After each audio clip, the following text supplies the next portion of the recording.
talk to me a little bit about the NBA Vegas team. I mean, is Fenway Sports Group still interested in that? I mean, where does that stand? Well, it's probably a better question for the NBA. We've expressed our admiration for the league and Adam Silver and everything that he's done, but there's no active discussions as far as I know with respect to expansion and the like. So we're focused on the portfolio that we have right now. Speaking of that portfolio, obviously a key person that you have in that is LeBron James with Liverpool.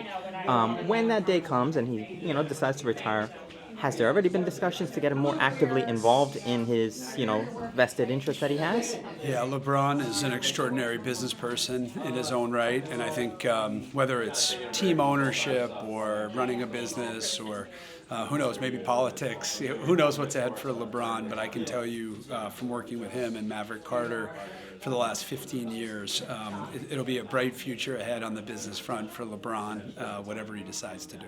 Speaking on the business front for yourself, whether just simply as a fan or obviously in your professional role and experience, in your lifetime, what would you say has been maybe the most influential or most important sports investment, whether one you've been a part of or just witnessed from the outside? Yeah, I mean, clearly the Boston Red Sox is the club that brought us all together. John Henry, Larry Lucchino, Tom Werner, the original group back in 2002, brought many of us together to our hometown team, Theo Epstein, who I'm here with today.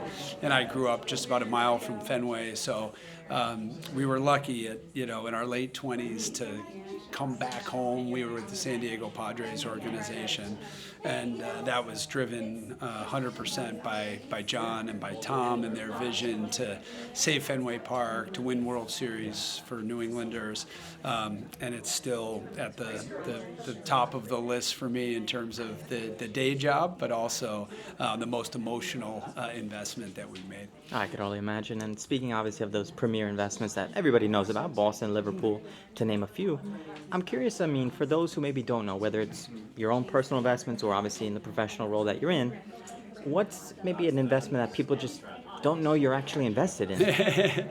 Well, our investments with Fenway Sports Group are quite high profile, but I will say that there's a lot of confusion around our investment into the PGA Tour. We are, obviously we're not private equity, we are sports investors, and more importantly, we're sports operators, and so the structure of the deal is rooted in alignment behind the players. And so it's an extraordinary deal where the players have control of the board, and it is roughly 85% owned by the players.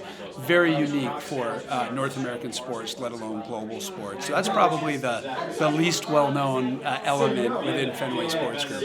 And last one for me, whether, again, personally or Yes. in your role with Fenway Sports Group, is there a dream investment that you maybe already are not invested in, that, a team, a league, whatever it may be? Is there one that's, maybe down the road looking in the future? Well, aspirational, I think you'd have to point to the National Football League. It's just extraordinary what that league has become around the world. We were very blessed to recruit Brian Rolab from the NFL to come join us at the PGA Tour, and he has really walked us through sort of how the league thinks about the sport, the product, the business, and it's just remarkable what's been achieved there. So I think everybody in sports would probably have aspirations for the NFL someday. Fair enough. Well, hopefully you guys can get there.